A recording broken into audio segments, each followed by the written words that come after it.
Hi, this is my second video. I don't know what. So I've had a lot of realisations lately. I think what I'm going to do this video about is so much going on. How do I explain it? So I was dating someone and it had triggered me because there was a lot of things that I felt like was a love bombing, and I had been through a relationship before where I was in a narcissistic relationship. It was pretty bad and it almost ruined me as a person. I won't go into that exactly yet, but today I had my third day at my second year of uni. As you know, I'm a level 4 going into level 5 student doing counselling and psychology, mostly counselling. It's foundation degree in counselling, but I'm obviously going to do the psychology side of things. It does have all the psychology under it. My face is so shiny. So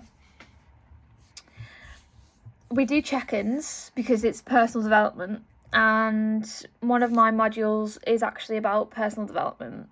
I have just about started that. It's module 3, and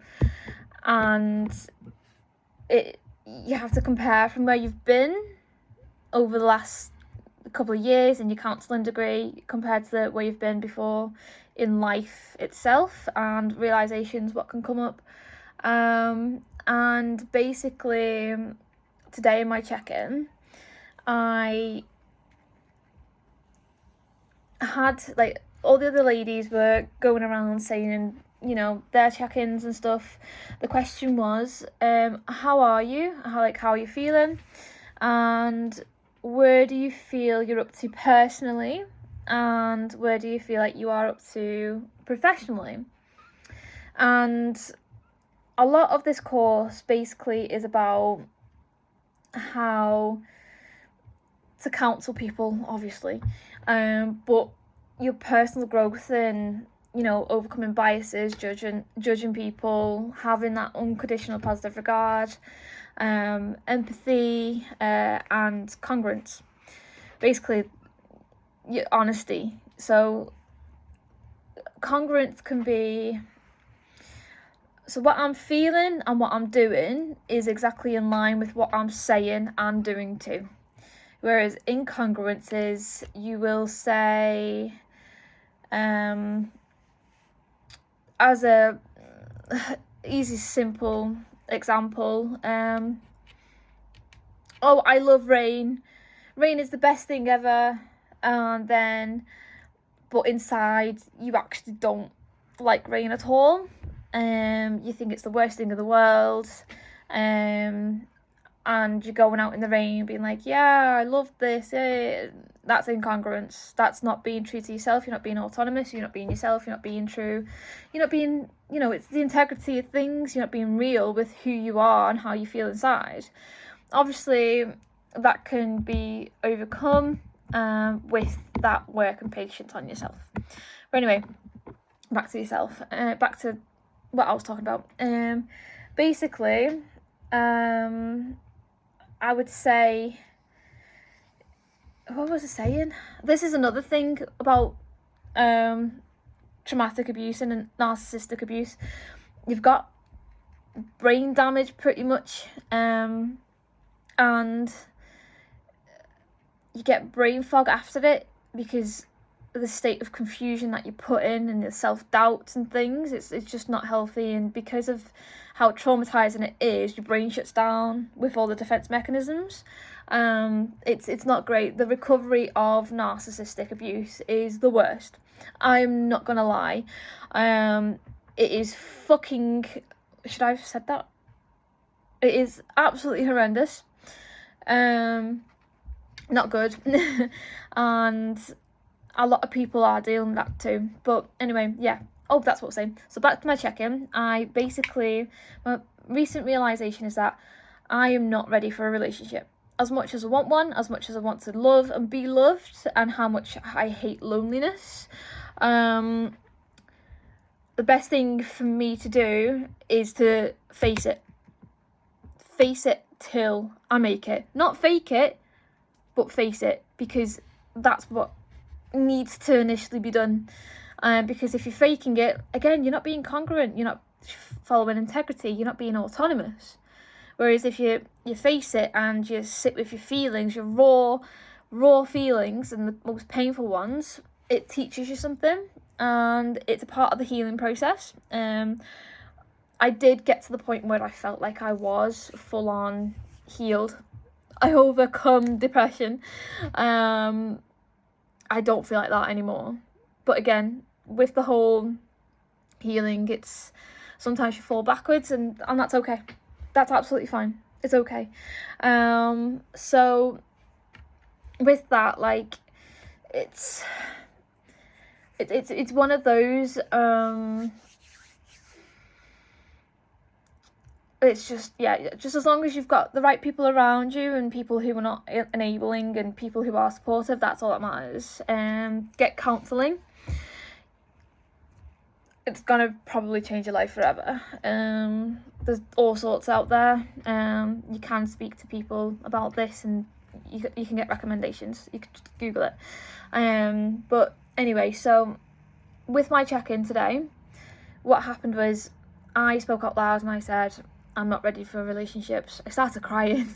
I'm feeling extra sensitive this week. But I basically started crying because it got overwhelming. And it was one of the things that I have come into acceptance of. I am on the brink of tears right now.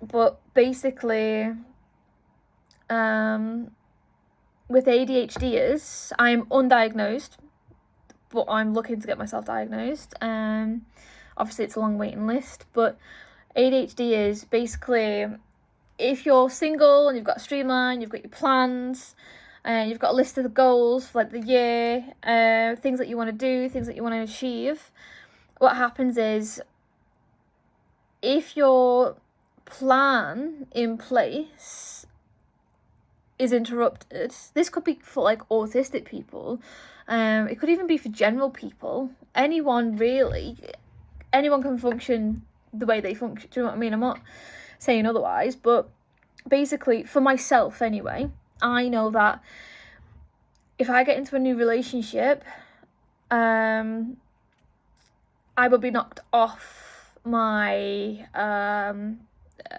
railroad track. I don't know how to explain it, but basically I'll have a list of 5 things, for example, you know, and then if something slips in that's unexpected, then I am going to be completely thrown off.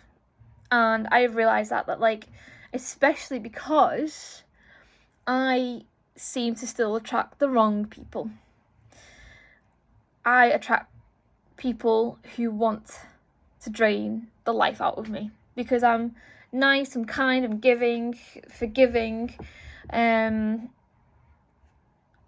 People see that and try and take advantage with the whole love bombing and things, and then my body feels that before I recognise it in my own head, and because of that, I will literally feel like crap, spiral, go into depression, feel dead anxious, feel overwhelmed, upset, emotional, angry.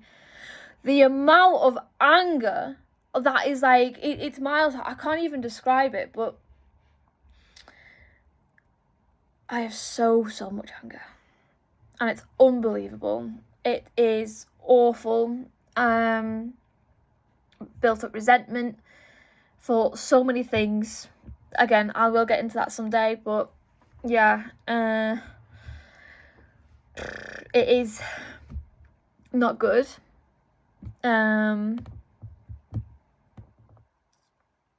And I feel like because I'm still very unhealed, which is okay,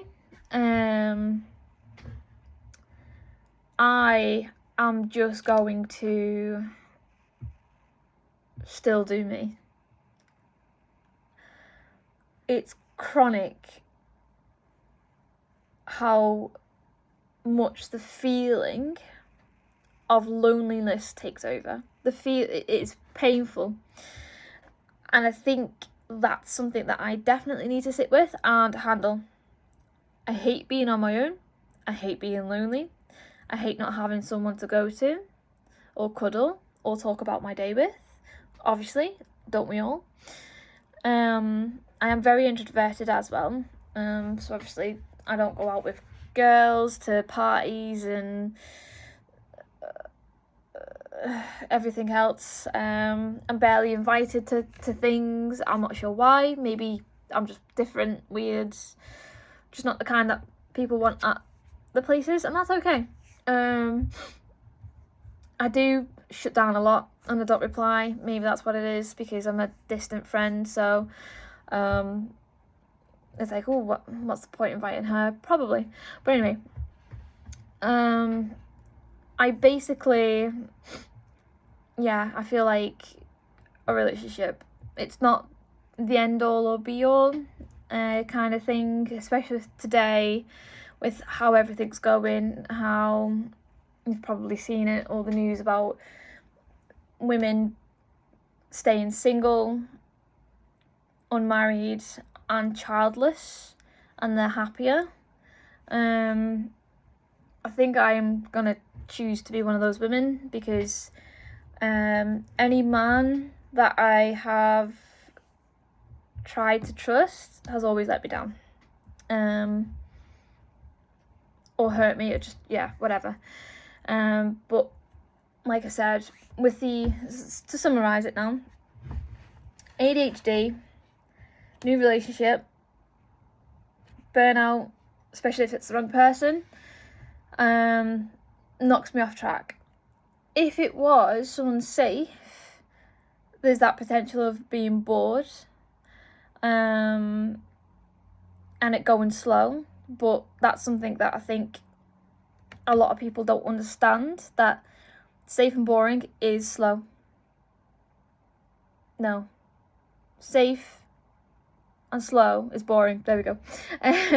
But yeah, so that's something that I need to realise, and that it's okay for it to be like that. I need to go for someone that isn't gonna be in my face excessively and shower me with gifts and compliments and this, that and the other, because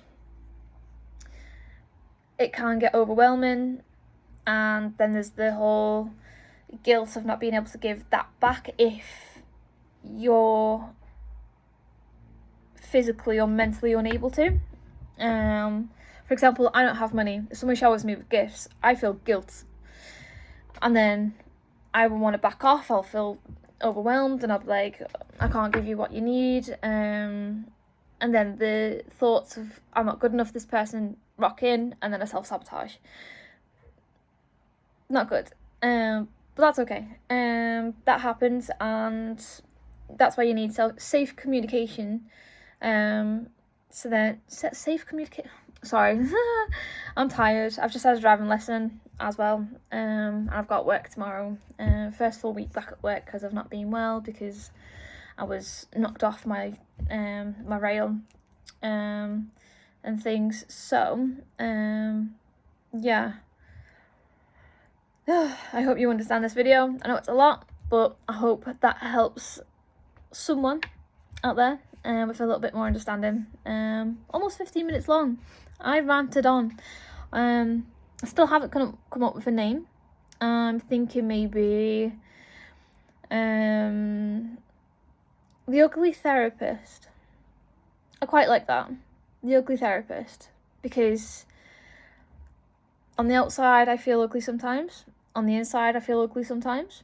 I have been ugly in the past, as in, like, you know, I've been really selfish and nasty and stupid basically.